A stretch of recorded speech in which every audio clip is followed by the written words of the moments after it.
Voilà. Alors, Martin Fayoulou, je vous disais, peuple congolais, à Sengi, hein, il a demandé qu'est-ce que Martin Fayoulou a le Sengi. Il a sorti un fait imoko de route Awa pour demander que si possible, bah, Mona, on a nié. voilà, ndenge nini bakoki kosala ba makambo misusu pona bango basala avancement ya RDC. Donc Martin Fayoulou a parlé d'un probable soki possibilité l'ouverture, il y a dialogue, il y a solo l'ensemble, koyeba comment faire pour dégager la situation du Congo. Est-ce que Félix Akoyokaye, Akondimaye, on verra. Soka Koyokaye. Alors je vous laisse encore maintenant la vidéo. Il y a professeur, comment je peux dire, le professeur Franklin a expliqué bino l'accord militaire au Félix Tshisekedi a outuko signé bande konangai na Russie. Voilà, on va écouter cela. Cet accord wa Eza Moulaï, mais vous allez prendre le temps. Yakolandango calmement. Mars 2024 sur la terre des hommes, depuis Bamako au Mali, je vous dis Aouniché. Je commence ma journée de communication politique par un commentaire d'actualité sur une information qui est tombée sur les tabloïds, à savoir le projet de coopération militaire entre la République démocratique du Congo de Félix Tshisekedi Tshilombo et la Fédération de Russie du président Vladimir Vladimirovitch Poutine. Je voudrais réagir sur cette évolution de l'actualité politique africaine pour contribuer à éclairer la lanterne de mes frères et sœurs congolais, à qui je dis Mbote, et l'ensemble des Africains du continent et des diasporas. Je voudrais aussi, par là, contribuer à clarifier pour nos amis européens, nos amis américains, nos amis asiatiques de l'Afrique des libertés, la dialectique de la situation, eh bien, en République démocratique du Congo aujourd'hui. Vous qui êtes dans les îles de l'océan Atlantique et de l'océan Indien, je vous confie également cette courte émission de la mi-journée et je compte sur chacune et chacun d'entre vous pour d'ores et déjà la diffuser sur votre réseau personnel. Vous êtes maintenant sur Facebook, vous êtes près de 200 personnes rassemblées. Je compte sur chacune et chacun d'entre vous pour inviter 200 personnes sur vos réseaux. Vous êtes maintenant près de 500 personnes rassemblées sur YouTube. Je compte sur chacune et chacun d'entre vous pour protéger l'émission et pour la distribuer. Vous êtes près de 400 rassemblés là sur TikTok. Et je compte sur chacune et chacun d'entre vous. Je vous salue, quelle que soit votre position dans l'espace et le temps, et je vous transmets les bénédictions de la terre africaine du Mali. Je vous transmets les bénédictions du Djoliba. C'est un séjour rempli d'inspiration. Je fais face au grand fleuve Djoliba, au fleuve Niger qui coule à Bamako, et c'est un dialogue littéralement avec les esprits de ce grand élément naturel de l'espace malien que j'achève la rédaction d'un recueil de poèmes panafricanistes que j'avais commencé à écrire il y a maintenant 2 ans, qui s'était interrompu parce que les circonstances ne me permettaient pas de me reconcentrer dessus. Eh bien, j'ai une occasion, une opportunité extraordinaire de parachever ce recueil de poèmes, Soleil du Djoliba, méditation poétique panafricaine, en contemplant face à moi le fleuve qui m'inspire, la terre africaine offerte à ma méditation. Ces choses-là viendront plus tard, puisque à l'occasion de notre séjour, nous organiserons la dédicace de ce recueil poétique qui sera rempli, je pense, de réflexions utiles à l'éveil de la conscience panafricaine. Alors, je fais ma revue de presse, comme d'habitude, et je tombe sur l'information diffusée par la presse belge, notamment, l'information selon laquelle la République démocratique du Congo eh bien, a engagé d'ores et déjà un projet de coopération militaire avec la Fédération de Russie. La presse officielle belge qui rapporte cette information s'est basée sur une publication, en effet, du ministère russe des Affaires étrangères, confirmant que le gouvernement russe a donné son accord pour approuver un projet de coopération militaire avec la République démocratique du Congo. Coopération militaire qui comprendrait la mise en commun de l'expérience militaire russe et de l'expérience militaire congolaise par la formation des militaires congolais en Russie, mais aussi par l'accompagnement des militaires congolais en Afrique.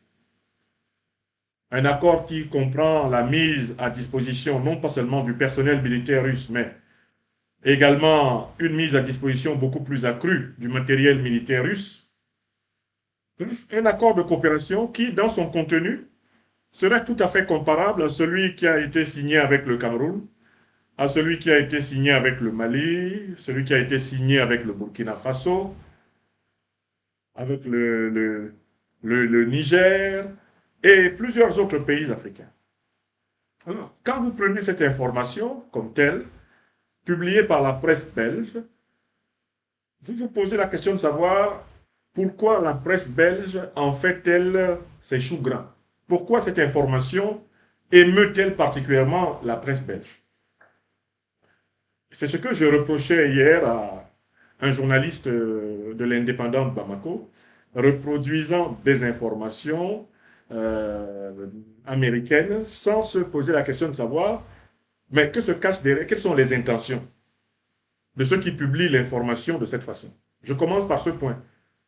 Pourquoi la presse belge s'intéresse-t-elle au plus haut point à l'accord de coopération en voie de signature entre la République démocratique du Congo et la Fédération de Russie? Deuxièmement, pourquoi Félix Tshisekedi Tshilombo décide-t-il de signer eh bien, cet accord de coopération militaire maintenant? Ah, ce sera la deuxième question. Enfin, qu'est-ce qui va se passer après la signature de cet accord de coopération militaire? Il y a trois questions. Pourquoi l'annonce de la mise en place de cette coopération militaire intéresse-t-elle au plus haut point la Belgique et par extension l'élite politique occidentale? Deuxièmement, pourquoi c'est maintenant que Tshisekedi décide de le faire? Troisièmement, qu'est-ce qui va se passer à supposer que finalement l'accord soit signé? OK? Maintenant, donc, nous allons entrer dans l'analyse question par question. Hein, j'ai une succession de rendez-vous importants dans cette journée à Bamako. Donc, je vais être moins pédagogique que d'habitude pour aller assez rapidement au point d'analyse que je veux mettre à la disposition de chacune et de chacun d'entre vous, quitte à faire des analyses plus amples plus tard. Il faut aussi voir que, bon, la qualité de connexion n'est pas suffisante. Et du coup, j'imagine que, en tout cas, par exemple, pour ceux qui sont sur Facebook, le flux de l'information n'est pas toujours au top. Mais on va faire avec les moyens de bord et je compte sur chacune et chacun d'entre vous pour continuer à partager l'émission.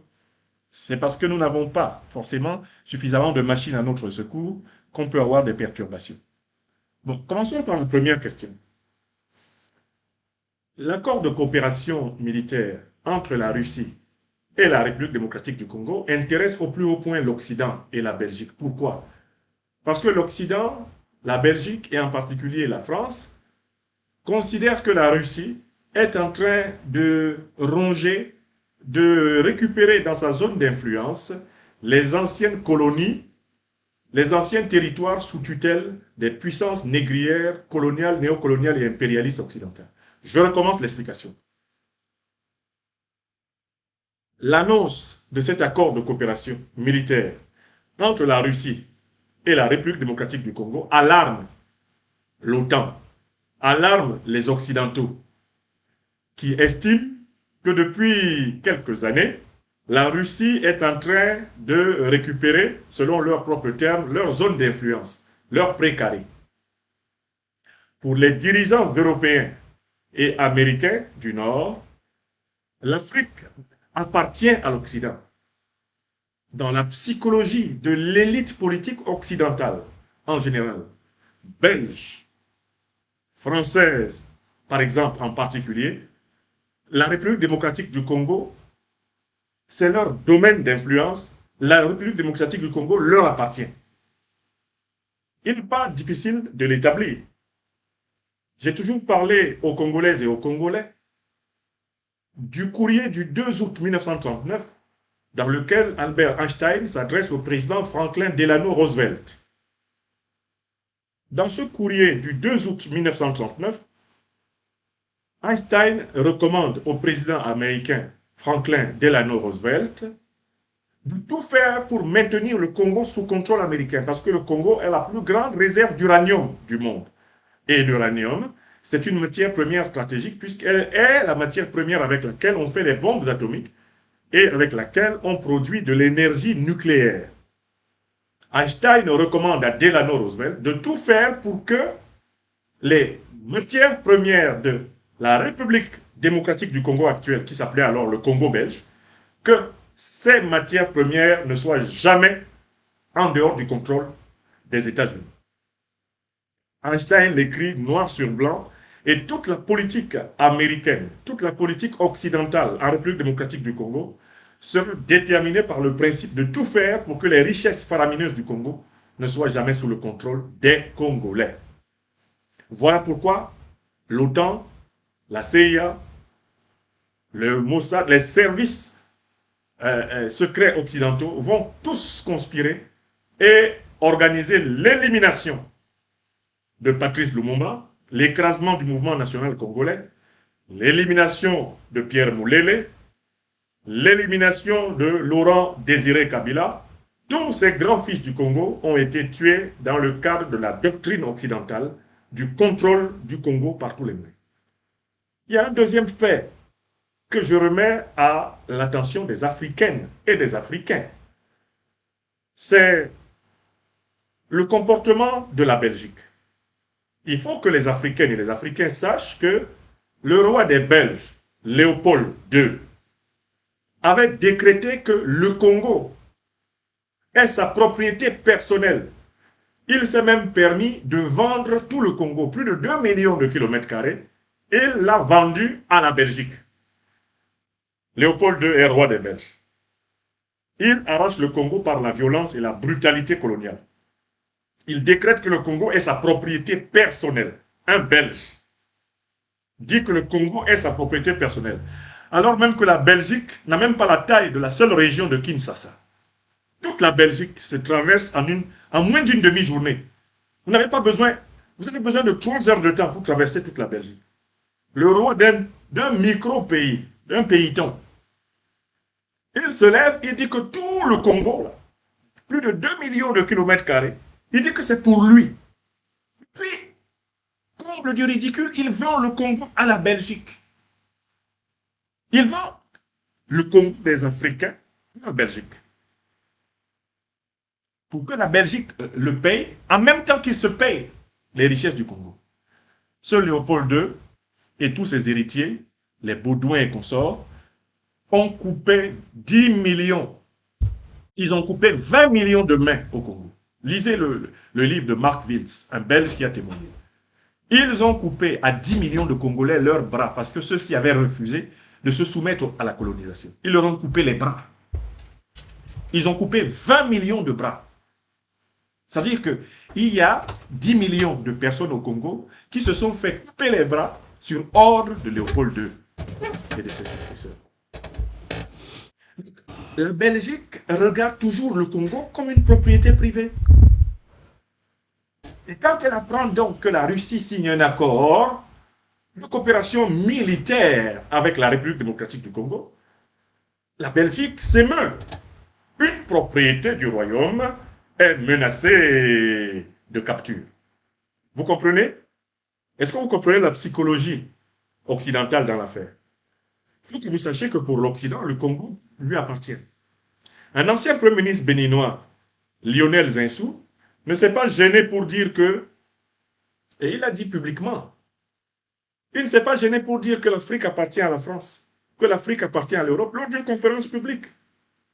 Et le président Tchiani a rapporté des propos de l'actuel président français dans un symposium avec ses collègues occidentaux de l'Union européenne.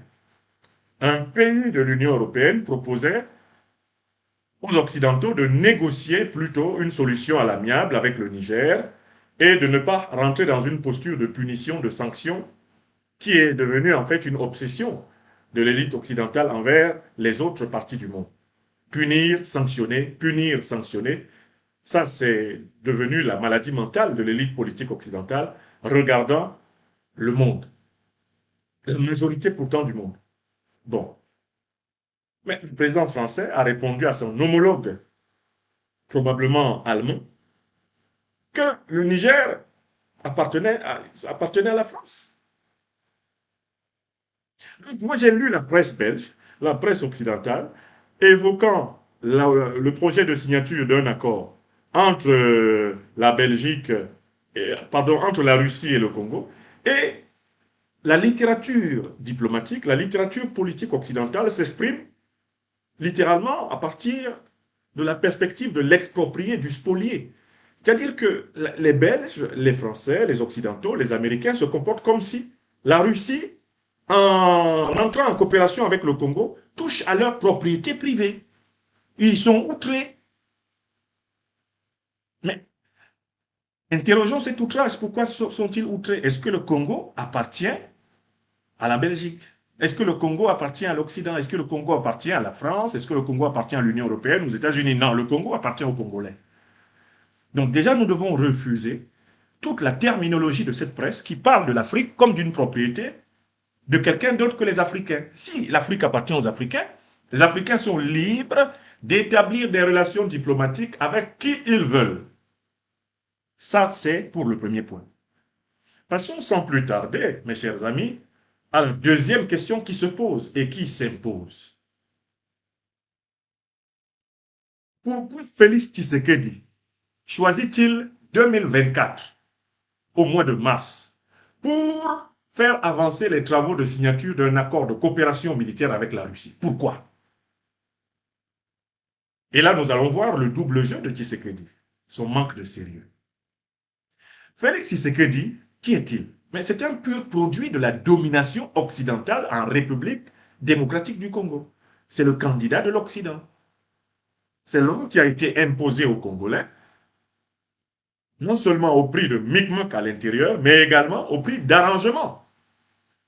Sa querelle avec le président français Emmanuel Macron, lors de la conférence de presse qui, l'année passée, les a rassemblés à Kinshasa, a permis de savoir qu'il avait été fait président à la tête du Congo sur la base de ce qu'on a appelé un compromis à l'africaine, c'est-à-dire un arrangement.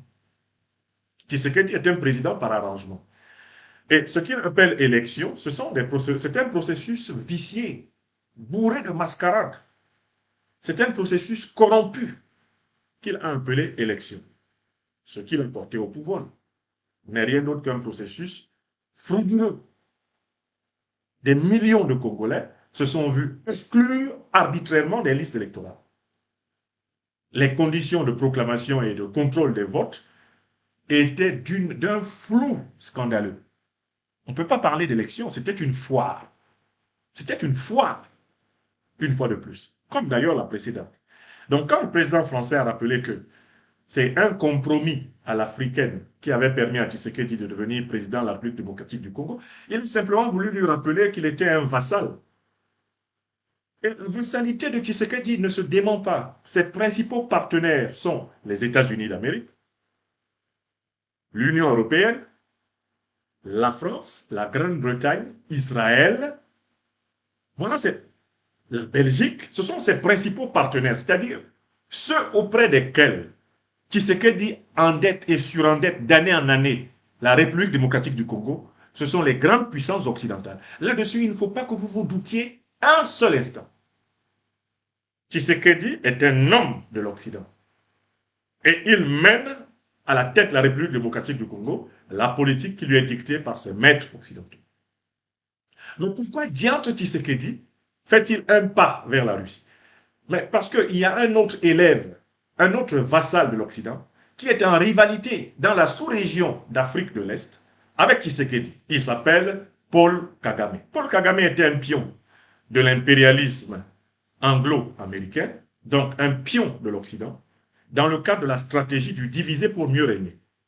Kagame a été chargé et il est armé, il est financé, et il est encadré et il est reconnu internationalement pour la mission de maintenir la République démocratique du Congo à feu et à sang, afin de continuer à piller les minerais congolais pour les livrer à vil prix aux multinationales occidentales. Tshisekedi sait très bien que Kagame est protégé par les mêmes maîtres que lui. Kagame est chargé de semer le trouble au Congo. Tshisekedi est chargé de faire semblant de combattre Kagame. Entre-temps, les populations congolaises sont ballottées et sacrifiées pendant qu'on pille allègrement le Congo pour nourrir les multinationales occidentales. Merci à toi, Philippe, Wa Africa, Wa Sénégal. Voilà le fonctionnement, voilà le principe de fonctionnement qui fait que Tshisekedi, en fait, quand il fait un pas vers la Russie, c'est parce qu'il veut, d'une certaine façon, faire chanter ses maîtres occidentaux à cause de Kagame. Kagame est un vassal de l'Occident, comme Tshisekedi. Ils ont strictement les mêmes maîtres. Le régime rwandais est soutenu par les États-Unis, la Grande-Bretagne, l'Union européenne, la Belgique, la France, Israël. Ce sont les mêmes pays qui prétendent soutenir Tshisekedi, qui ont imposé Tshisekedi à Kinshasa. Ce sont les mêmes pays qui ont donné mission à Kagame de déstabiliser en permanence le Congo pour que le peuple congolais, conformément à la lettre d'Einstein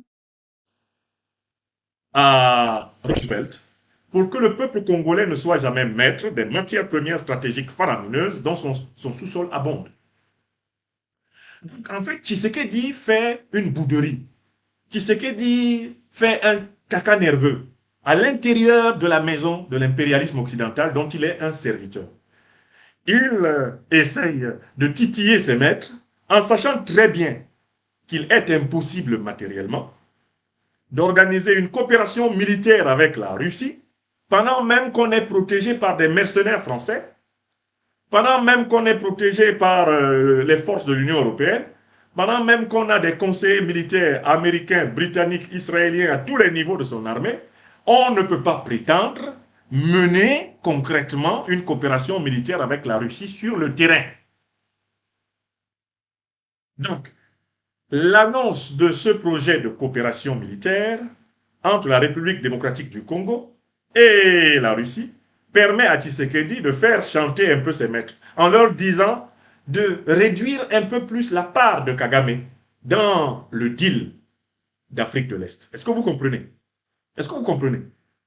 Il s'agit d'une saute d'humeur du vassal, du néocolonialisme français, de l'impérialisme occidental, qu'est-ce Tshisekedi envers ses maîtres, pour leur dire de réduire un peu la part qui est donnée à l'autre vassal, Kagame. Vous comprenez? Tshisekedi croit pouvoir ainsi tromper la vigilance du peuple congolais en donnant l'impression d'engager l'action proprement révolutionnaire et de l'autre côté, il veut obtenir de ses maîtres occidentaux qu'ils réduisent un peu l'impact de Kagame, les avantages de Kagame. Bref, Tshisekedi souhaite une paix légèrement troublée, alors que Kagame, lui, il est pour une paix fortement troublée. Tshisekedi souhaite une paix des braves, alors que Kagame, lui, il adore la paix des cimetières. Kagame veut être le maître de l'Afrique de l'Est. Tshisekedi souhaite être un co-petit maître de l'Afrique de l'Est et que tous les deux obéissent gentiment aux grands chefs, qui sont les impérialistes occidentaux, l'OTAN, l'Union européenne, les États-Unis, bref, les puissances négrières, colonialistes, impérialistes, invétérées. Vous avez bien compris que Tshisekedi, en réalité, veut gagner de tous côtés. D'un côté, il est protégé par les mercenaires français, il est protégé par les forces et les renseignements généraux occidentaux. De l'autre côté, il leur met la pression en disant « Attention, les Russes arrivent.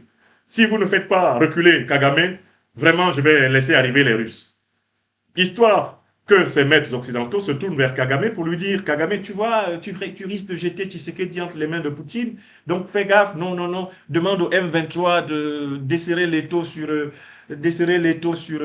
Goma, de rentrer un peu, non, mais le M23, il ne faut pas qu'ils se retirent complètement, ils doivent rester, ils doivent maintenir la pression, mais demandez-leur de quitter certaines positions. » En fait, Tshisekedi comme Kagame vivent de la déstabilisation de la République démocratique du Congo. Leur pouvoir ne vivent que cette déstabilisation. Tshisekedi sait très bien que ce sont les Occidentaux qui, à travers Kagame, déstabilisent le Congo.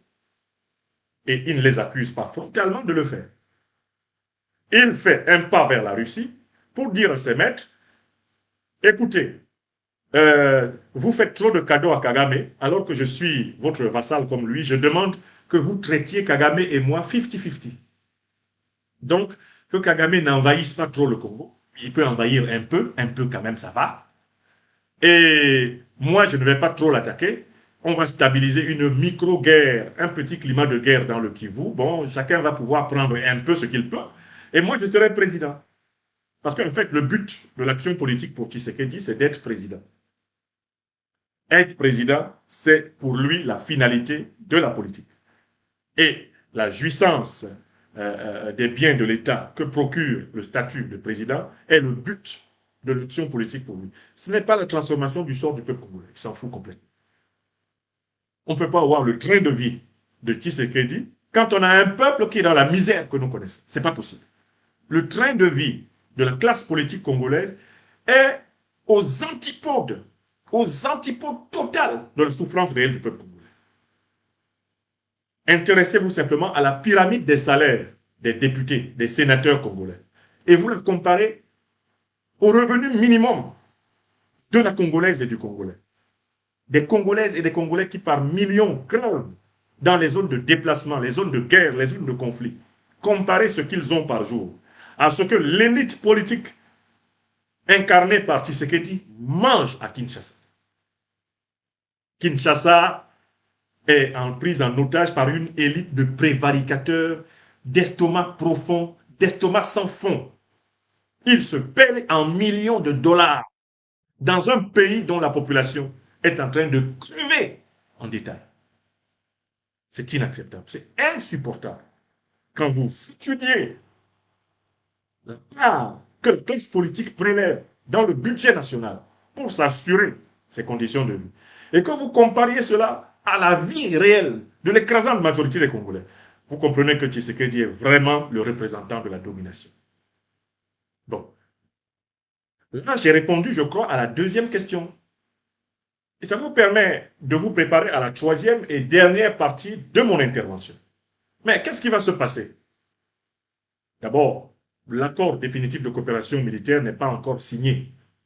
Mais c'est le projet d'accord qui a été validé de part et d'autre. Mais qu'est-ce qui va se passer? Moi, je vous dis que cet accord va être signé. Mais il ne sera pas suivi des faits. Et ça me rappelle un autre accord qui a été signé comme ça dans un super coup de bluff qui s'est avéré un pur coup de bluff. C'est Biya, le dictateur de mon pays natal, le Cameroun, qui s'est levé, il est allé à Moscou en mars 2022, alors même que l'opération militaire russe en Ukraine venait de commencer. Biya est allé là-bas, il a signé un accord de coopération militaire. Alors, toutes les commodités, le même accord, par exemple, que le Mali, le Burkina, le Niger, pratiquement ont, Paul Biya a signé. Mais c'était pour mettre la pression sur ces maîtres occidentaux. Parce que Paul Biya sait qu'un certain nombre de groupes armés sécessionnistes du nord-ouest du Cameroun sont financés par les puissances occidentales. Ils sont financés pour déstabiliser le Cameroun parce que la partie du sud-ouest et du nord-ouest du Cameroun est gorgée de pétrole et qu'à travers cette déstabilisation, on veut accéder aux ressources camerounaises à vil prix. Paul Biya le sait. Donc, pour les avertir que vraiment lui ne va pas accepter cela, il fait un petit pas chez Poutine, mais il n'est jamais revenu, ni avec un militaire russe, ni avec un avion russe, ni avec un navire de guerre russe. Il n'a jamais fait d'exercice naval, il n'a jamais fait d'exercice militaire. Paul Biya n'a jamais véritablement mis en œuvre l'accord qu'il a signé. C'est à partir de l'analyse de l'usage que Biya a fait de son accord de coopération militaire avec la Russie, c'est-à-dire un usage de bluff et de chantage, qui lui a permis de mieux serrer les taux sur les sécessionnistes ambazoniens. C'est là que j'ai compris qu'en réalité, Tshisekedi s'inspire de l'exemple du maître dictateur d'Afrique centrale, Paul Biya. Il fait semblant d'aller vers la Russie, ce qui lui permet de couper l'herbe sous les pieds de son opposition et en même temps de continuer à faire une politique platement néocoloniale. Biya est protégé par l'armée israélienne. Vous ne voyez pas Biya protégé par Israël, allié notoire des États-Unis. Vous ne voyez pas Biya faire venir les militaires russes à ses côtés à Yaoundé. Faire venir les militaires russes pour combattre Boko Haram à ses côtés. Vous ne voyez pas Biya faire ça. Puisqu'il est protégé, en dehors de son bir, de sa garde présidentielle, il est protégé par les Occidentaux.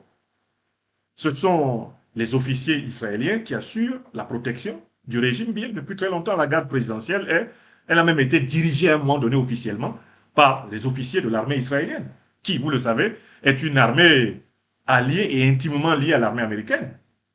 Donc, vous ne pouvez pas imaginer que l'on fasse venir des officiers russes, des militaires russes au Cameroun, alors que le régime est sécuritairement lié et intimement lié aux services secrets occidentaux. De la même façon, Tshisekedi dit son coup de bluff. Là. Il peut signer comme Biya a signé en 2022, il ne fera rien. Tout ça, c'est juste pour obtenir que l'on baisse l'avantage qui est fait à Kagame, qu'on baisse les cadeaux qui sont faits à Kagame et qu'on les traite un peu tous de la même façon dans l'écurie néocolonialiste et impérialiste occidentale. Est-ce que vous comprenez? Et c'est la même chose que Sassou Nguesso fait. Même Ali Bongo, à un moment donné, voulait aller vers Poutine dans cet esprit. Ce sont des bluffeurs. Vous voyez Sassou, il se lève, il va dire à Poutine, vraiment, mais il n'y a pas de soldats russes. Mais il n'y a pas de coopération, il n'y a pas d'opération militaire russo-congolaise de Brazzaville. Ben, c'est le même modèle que Tshisekedi a choisi, qui est un modèle de tromperie. Il veut tromper la population, parce que la population a bien compris que Kagame agissait avec la bénédiction de l'Union européenne, la bénédiction de l'OTAN, la bénédiction des grandes puissances occidentales. Ça, la population congolaise l'a compris. Donc, Tshisekedi, pour tromper cette population, faire semblant véritablement de s'engager avec la Russie. Mais c'est un engagement purement verbal, qui ne va pas être suivi d'une véritable réforme, eh bien, de la doctrine militaire. Vous comprenez? C'est du bluff. Parce que pour que Tshisekedi mette en œuvre un tel accord de coopération, il doit révolutionner sa garde personnelle. Il doit faire partir tous les mercenaires occidentaux qu'il a fait venir. Mais ils ne vont pas partir sans lui organiser un coup d'État quand même. Lui, il est protégé directement par eux. Ils sont son cercle. Pour cela, il faut qu'il rompe les relations de vassalité qu'il a avec la Banque mondiale, le Fonds monétaire international. Pour cela, il faut qu'il arrête de servir d'adjoint du néocolonialisme français en Afrique, comme on l'a vu opérer au Tchad.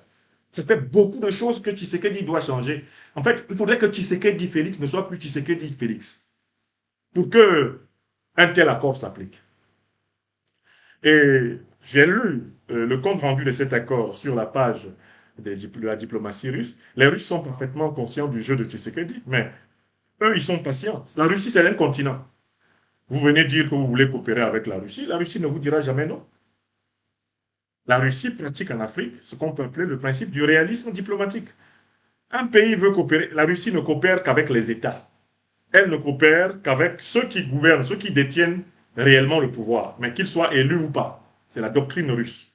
Alors, elle coopère avec les États, mais tant que vous avez le pouvoir et que vous venez vers la Russie pour négocier les choses, ben, la Russie, il n'y a pas de problème. Elle considère que ça, c'est ça de gagner. Et c'est une base pour plus tard. Mais je suis convaincu que la diplomatie russe sait que ce n'est pas Tshisekedi qui mettra en œuvre l'accord. L'accord peut être signé maintenant, mais ce n'est pas lui qui va le mettre en œuvre. Il existait des accords de coopération, y compris militaires, entre le Burkina Faso et la Russie. Mais ils n'ont pas été mis en œuvre par Compaoré, ils n'ont pas été mis en œuvre par tous les présidents. Même Damiba n'a pas été capable de les mettre en œuvre. Qui les a mis en œuvre? Eh bien, c'est Ibrahim Traoré. Et avant lui, c'était Sankara. D'accord? Donc, ne vous laissez pas bluffer par des annonces d'accords qui ne sont pas suivies d'actions, qui ne sont pas suivies d'opérations, qui ne sont pas suivies de ruptures tactiques et stratégiques vérifiables. D'accord? Je vois parfois la propension du peuple africain à prendre les manchettes des journaux pour des réalités effectives et historiques. Non. Quand vous passez devant un kiosque à journaux, ce n'est pas tout ce qui est écrit sur les titres qui correspond à la réalité. Il faut un suivi des informations qui nous sont annoncées pour voir si elles peuvent passer des effets de manchette, si elles peuvent passer des effets d'affichage pour devenir des réalités sociaux, historiques, économiques et politiques. L'Institut de l'Afrique des libertés se donne la mission de surveiller le passage à l'acte de ceux qui font des discours. Moi, j'ai lu donc le texte du projet d'accord, mais c'est le même texte partout, mais on a affaire à des hommes qui ne sont pas à la hauteur du texte. Voilà la situation. Donc, qu'est-ce qu'on peut attendre dans l'avenir? Le Congo n'a aucune autre chance que lorsque le mouvement révolutionnaire panafricaniste congolais va prendre le pouvoir. Le mouvement révolutionnaire panafricaniste congolais a ses représentants dans toutes les forces vives de la nation congolaise. Tshisekedi ne peut pas appliquer la rupture tactique, la rupture stratégique, la rupture géopolitique nécessaire à l'émancipation du Congo. Il n'est pas l'homme de la situation, c'est plus haut que lui. Car lui, il a une conception jouissive du pouvoir. Le pouvoir, pour lui, n'est qu'un moyen d'accéder à la gloire, d'accéder à la jouissance, d'accéder à une fortune exagérée et, pour ainsi dire, à l'extase du présent. Le pouvoir n'est pas pour lui une mission sacerdotale pour continuer l'émancipation et obtenir la vraie souveraineté du peuple africain. Il faut donc toujours que les Congolaises et les Congolais sachent qu'ils ont une révolution à faire. Il leur faut s'inspirer de leurs frères maliens, burkinabés, nigériens, pour opérer la grande rupture. On ne peut pas combattre le terrorisme en s'associant avec les puissances qui l'ont fait venir. On ne peut pas combattre le terrorisme en s'associant avec les puissances qui le financent. On ne peut pas combattre le terrorisme en s'associant avec les puissances qui arment les terroristes. On ne peut pas combattre le terrorisme en Afrique en s'associant avec des puissances qui protègent diplomatiquement les puissances terroristes. On ne peut pas combattre le terrorisme en Afrique en voulant rester sous la vassalité des puissances négrières, coloniales, néocoloniales, et en prétendant d'un autre côté, soi-disant, émanciper le peuple africain. Non. Il y a une cohérence. Il y a une cohérence nécessaire pour dire qu'on travaille à l'émancipation de l'Afrique. C'est qu'on ne s'associe pas aux pompiers pyromanes. Pyromaniac firefighters. Pyromaniac firefighters are not welcome in Africa. Les pompiers pyromanes ne sont pas les bienvenus en Afrique. Soit vous êtes avec nous et nous combattons ensemble pour notre dignité réciproque, et à ce moment, vous pouvez gagner en Afrique. Et l'Afrique peut gagner chez vous. Soit vous êtes contre nous et vous voulez nous exploiter, vous voulez nous maintenir sous votre domination, et ça, nous le refusons. Nous le refusons fermement. Nous avons choisi de vivre selon nos valeurs. Voilà, peuple congolais, je pense que Bolandi, l'essentiel, il y a qui est vraiment très important, c'était l'accord Russie-RDC. Je crois que le professeur Franklin vous a bien relaté cela. Prenez le temps d'écouter encore ce message. Ils allaient vraiment capital.